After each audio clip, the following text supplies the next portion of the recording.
duty. He wasn't standing up to be a man. If you are here and you are not responsible, you have become mommy's boy. You have become daddy's girl.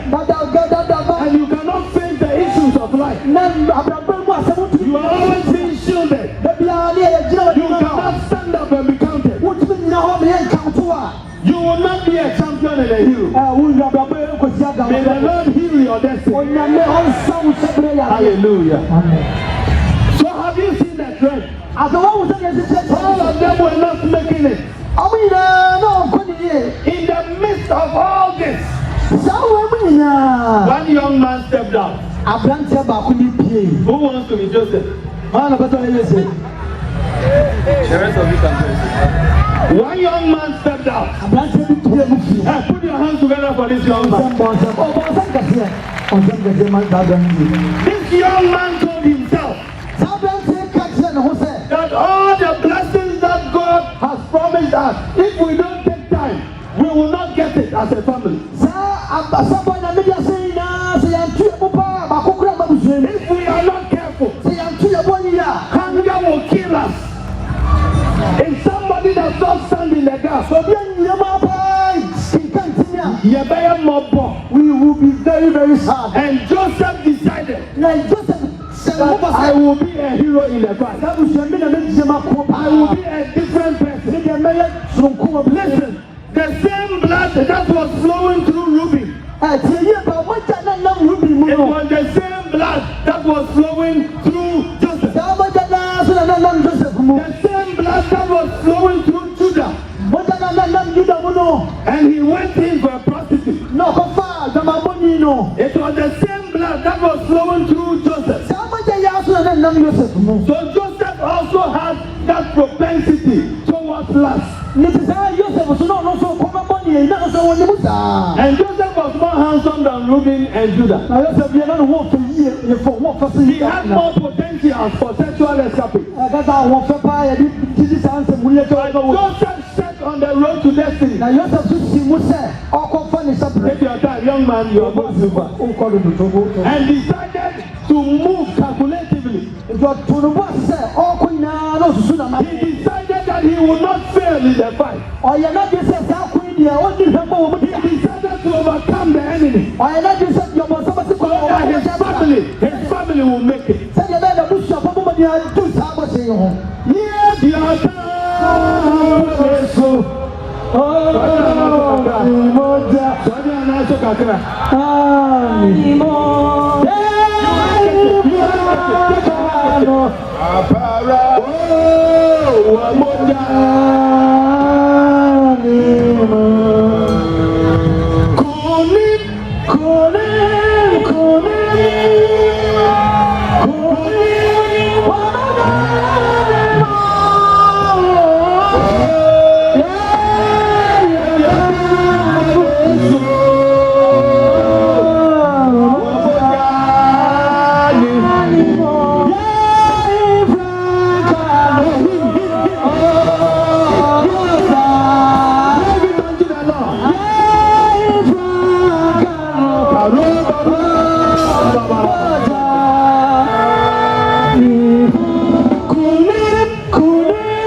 of Joseph. Before Joseph could even get there, the devil had attacked him. They said, hey, young man, we will never allow you to pass. We will not allow you. The first thing is that the devil put hate and anger in the hearts of his brothers against it. But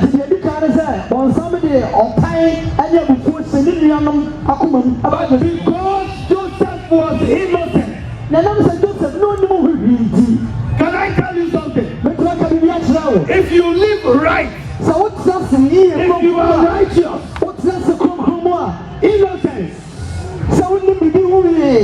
it's like spiritual okra that is smeared on your body. Hey,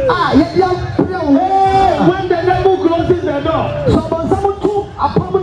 spiritual okra around you.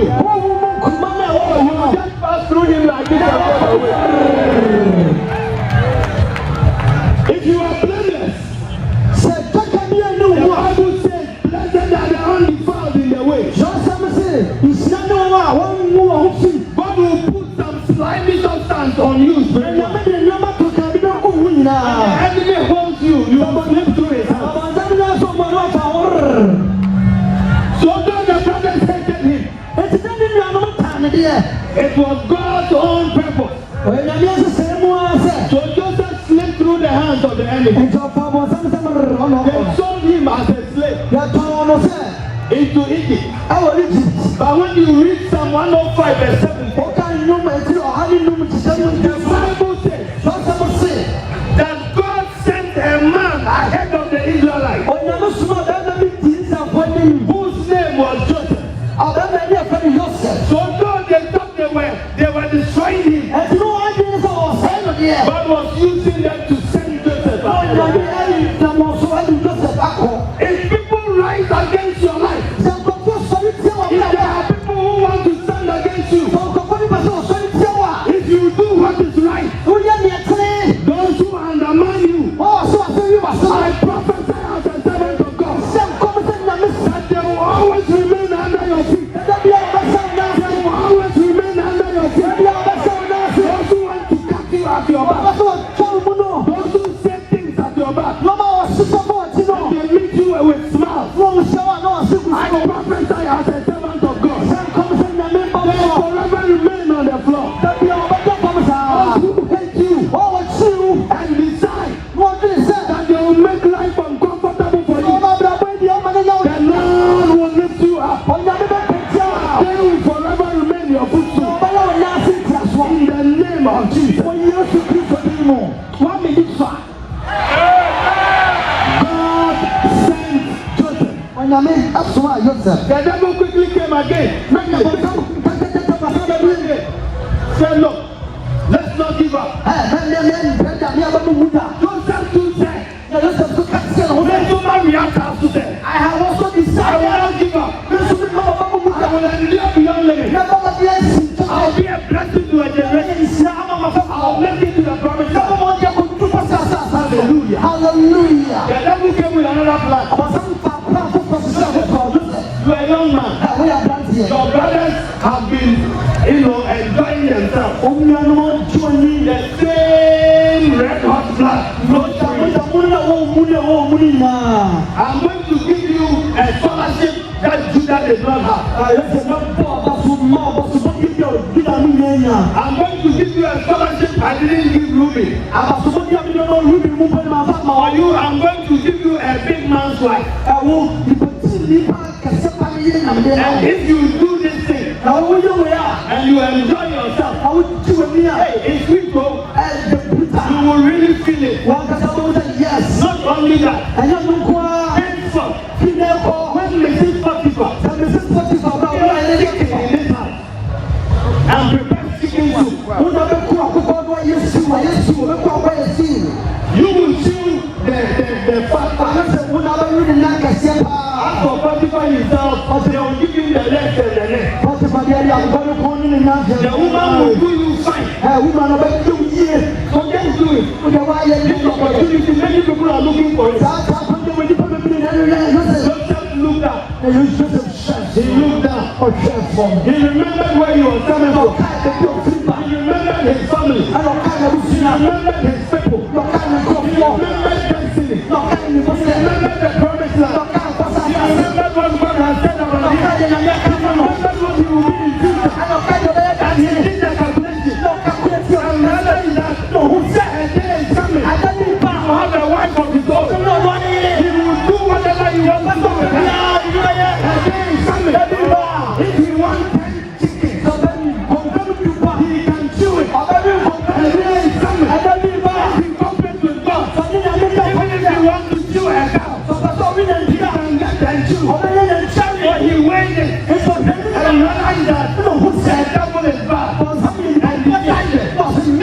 I will not trade my destiny at the altar of fornication. Hallelujah. And because of his holiness, the spiritual uncle went again.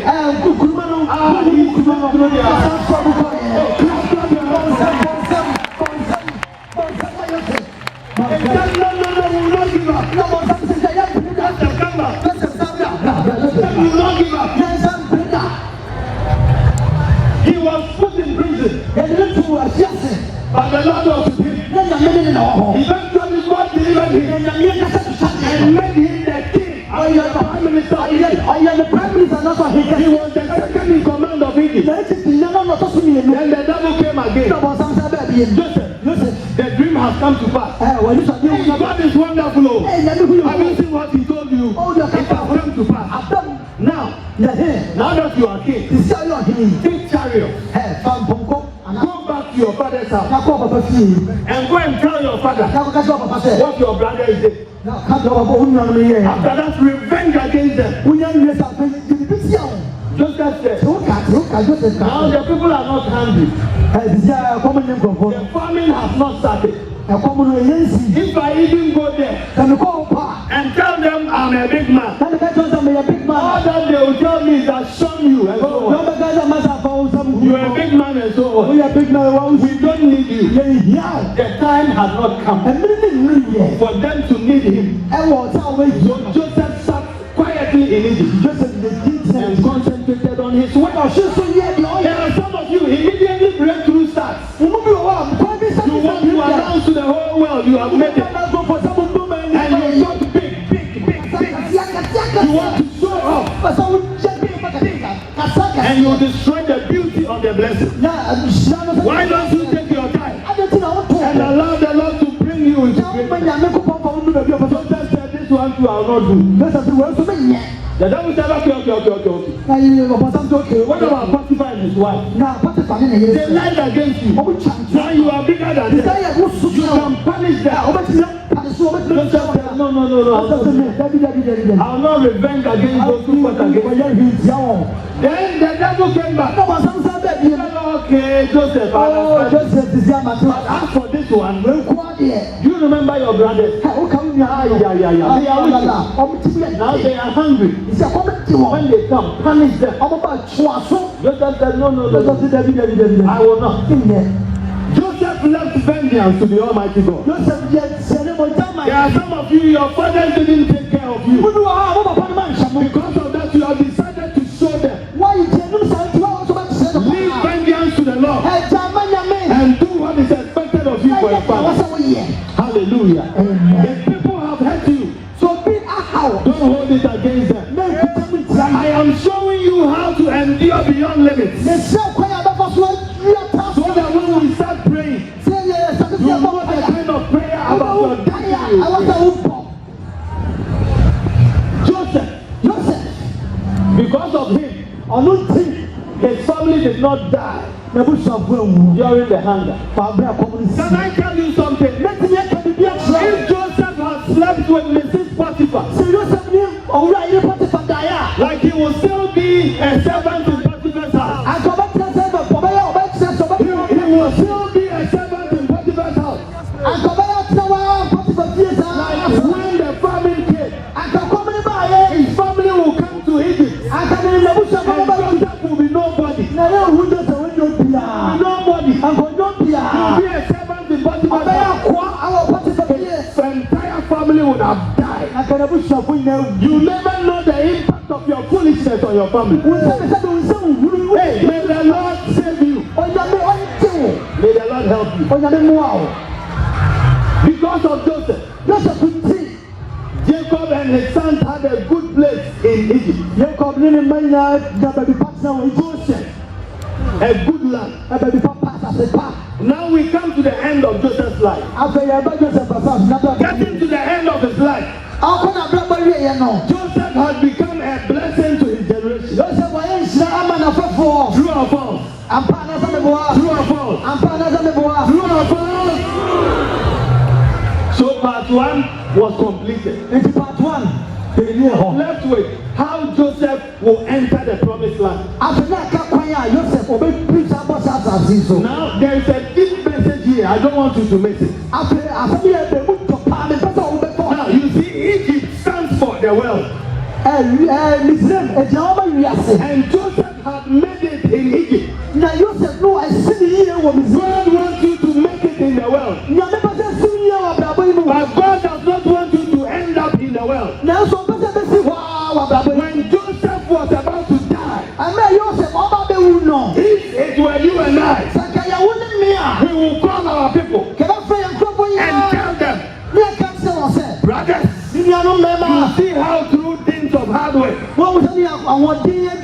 I have secured a good place for you. Stay here, don't go anywhere. This land is good. Here you will never be hungry. But Joseph did not do that. The Bible says that when Joseph was about to die, he gathered all his family members and told them that even though you are enjoying here, I am about to die. But I don't want you to make this place your home. The Lord will surely visit you. The Lord will surely visit you. And when he visits you, make sure that you don't leave my bones here. The one sitting by you, if he and tell him or her, the Lord is visiting you now. Joseph told his people, the Lord will surely visit you and come and take you from here into your promised land. When you are going, don't leave my bones here. You too, Jesus is coming. I say Jesus is coming. The Lord will visit us one of these days. He is coming to take us from here into our promised land. May it be said of you that you will not be left here, but you will be in the land above. Joseph wanted to go to the promised land. Many years passed, and eventually Moses came to deliver the Israelites from Egypt. And Moses did very, very well. He remembered that Joseph had a request that we should take his bones from Egypt into the promised land. And see, Joseph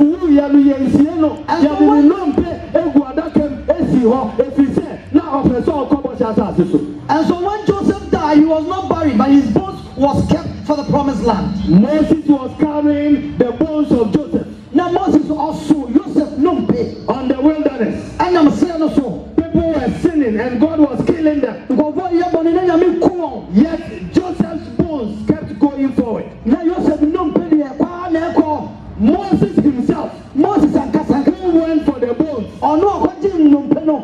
died on the way. Aaron the high priest died on the way. Miriam the international missions, international women's director, also died on the way. People were sinning and dying. People were sinning and bringing their destiny to an end. But Joseph's bones kept going. He had decided to go to the promised land. So when Moses left and Joshua came, Joseph's bones were still being carried until they got to the Jordan and crossed into the promised land. Joseph's bones were still with them. They came to the point when they fought all the battles, and finally they now buried Joseph's bones in the promised land. So we have always been saying that. So put your hands together for me.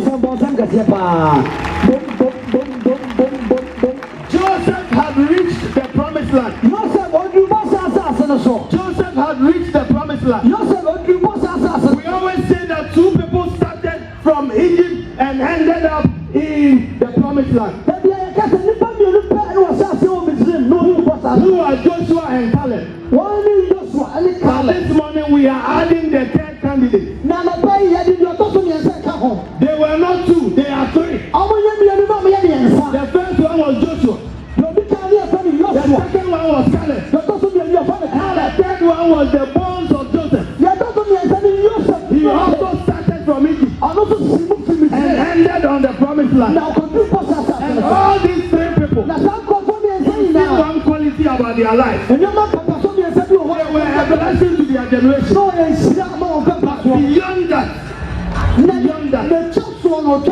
these three people never believed in Egypt. There were people who believed that God will give them the promised land.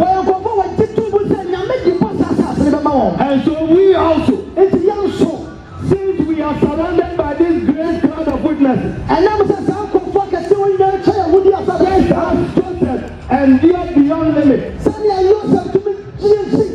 and God to the end of the road, and go to the promised land. You are supposed to become a blessing to your generation. I said you are supposed to be a blessing to your generation. But beyond that, you must make it to your promised land. Our promised land is not Canaan.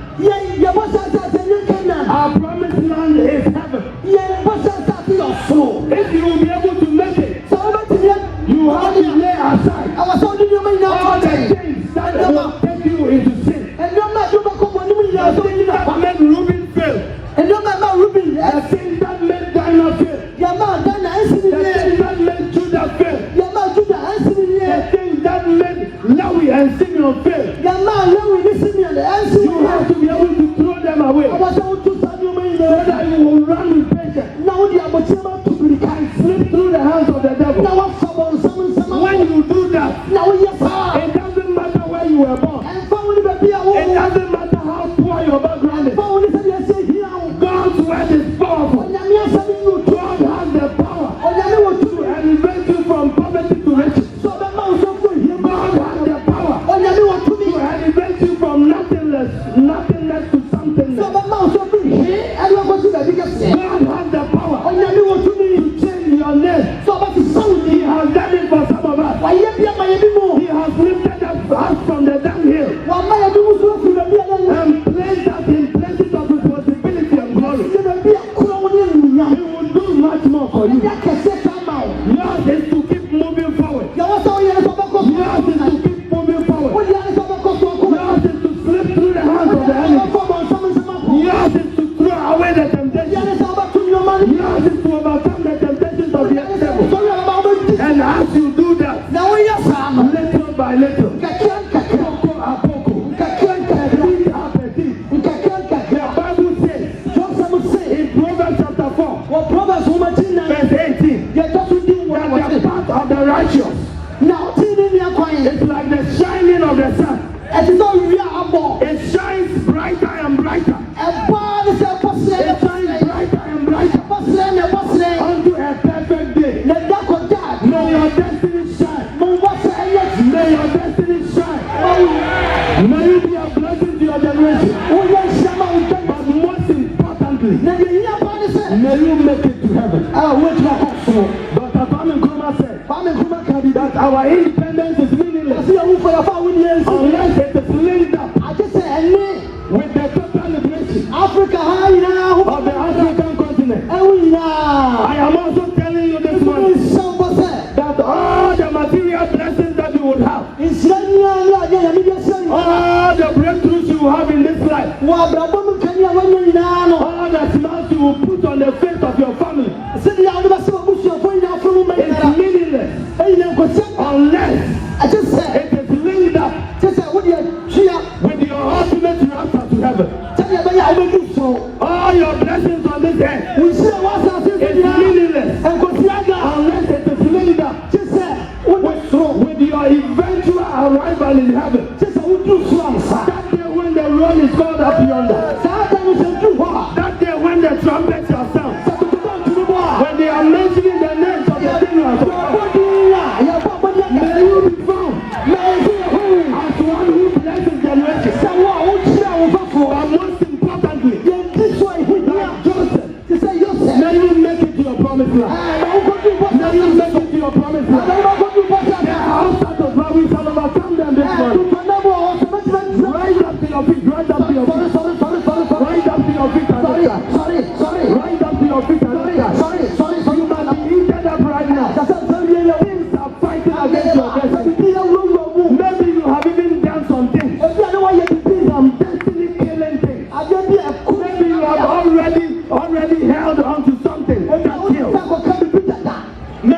already defiled your temple. Tonight, the message of God is going to flow.